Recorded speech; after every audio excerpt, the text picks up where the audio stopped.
আপনারা দেখতে পাচ্ছেন যে আরেকটি বড় মিছিল আসছে কিন্তু ইসলামী আন্দোলনের বাংলাদেশ এর সিদ্ধিরগঞ্জ থানা থেকে যে মিছিলটি এসেছে সেটি কিন্তু আপনারা দেখতে পাচ্ছেন। এখন এটি কিন্তু ঢাকা যে সিদ্ধিরগঞ্জ থানা থেকে এসেছে, সিদ্ধিরগঞ্জ উপজেলা। আজ এই মহাসমাবেশ সফল করতে সেই ঐতিহাসিক সোহরাওয়ার্দী উদ্যানে ইসলামী আন্দোলন বাংলাদেশের যেই কর্মীরা রয়েছেন তারা কিন্তু আসলে দলে দলে যোগ দিচ্ছেন। তো সেখান থেকে আপনারা দেখতে পাচ্ছেন এবং ভিডিওটি যারাই দেখছেন তারাই কিন্তু ভিডিওটি শেয়ার করবেন।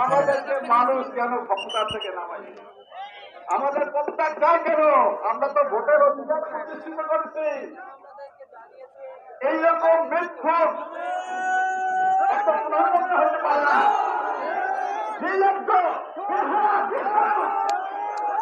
তো আপনারা দেখছেন এটি রূপনগর থানা থেকে এসেছে। রূপনগর থানার যে ইসলামী আন্দোলন বাংলাদেশ এর যেই মহাসমাবেশে যোগ দিচ্ছেন তারা আসলে এখানে আসছেন। তো আমরা এখন আসলে তাদের মুখ থেকে কথা শুনবো। এটি আসছে রূপনগর থানা শাখা থেকে দেখলাম আসলে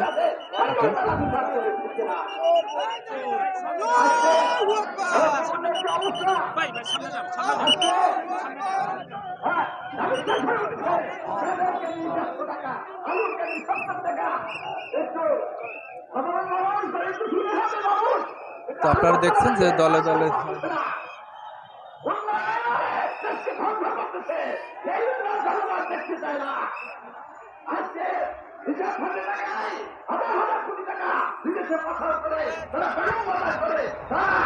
পাঠানোর মূল উদ্দেশ্যটা কি? আল্লাহ রাব্বুল আলামিন কোরআনের বিভিন্ন আয়াতে বিভিন্ন ভাবে সেটা বর্ণনা করেছেন। আমি যে আয়াত আপনাদের সামনে তিলাওয়াত করেছি সে আয়াতে আল্লাহ রাব্বুল আলামিন বলেন, হুয়াল্লাযী আরসালা রাসূলাহু বিল হুদা ওয়া দীনিল হক।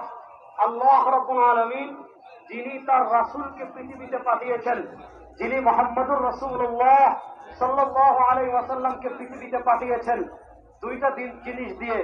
বিল হুদা, একটা আল্লাহ আমাদের হেদায়েতের আরেক পত্রিকা হিসাবে কোরআন পাঠিয়েছেন। আল্লাহ আমাদেরকে নবীকে দিয়েছেন। আল্লাহ আমাদেরকে কোরআন দিয়েছেন কেন? লিয়ুখরিজান নাস মিনাজ যুলুমাতি ইলান নূর। যারা ভ্রষ্টতার ধুলোচ্ছায়ায় হারিয়ে যাবে, যারা জাহান্নামের পথের পথিক হয়ে যাবে, যারা শয়তানের ফাঁদে পড়ে বিচ্যুত হয়ে যাবে, তাদেরকে শয়তানের পথ থেকে বাঁচিয়ে তাদেরকে জাহান্নামের পথ থেকে উদ্ধার করে তাদেরকে আপনার দুনিয়ার চাকচিক্যময় লালসাময় পথ থেকে বের করে তাদেরকে জান্নাতের পথে পথ দেখানোর জন্য আল্লাহ রাব্বুল আলামিন রাসূল করিম সাল্লাল্লাহু আলাইহি ওয়াসাল্লামকে দুনিয়াতে পাঠিয়েছেন। একটা হলো আল্লাহ বিল হুদা, নবী করিম সাল্লাল্লাহু আলাইহি ওয়াসাল্লামকে হেদায়েত দিয়ে পাঠিয়েছেন। আরেকটা হলো ওয়াদিনুল হক, আল্লাহ রাব্বুল আলামিন নবী করিম সাল্লাল্লাহু আলাইহি ওয়াসাল্লামকে একটা সত্য ধর্ম দিয়েছিলেন।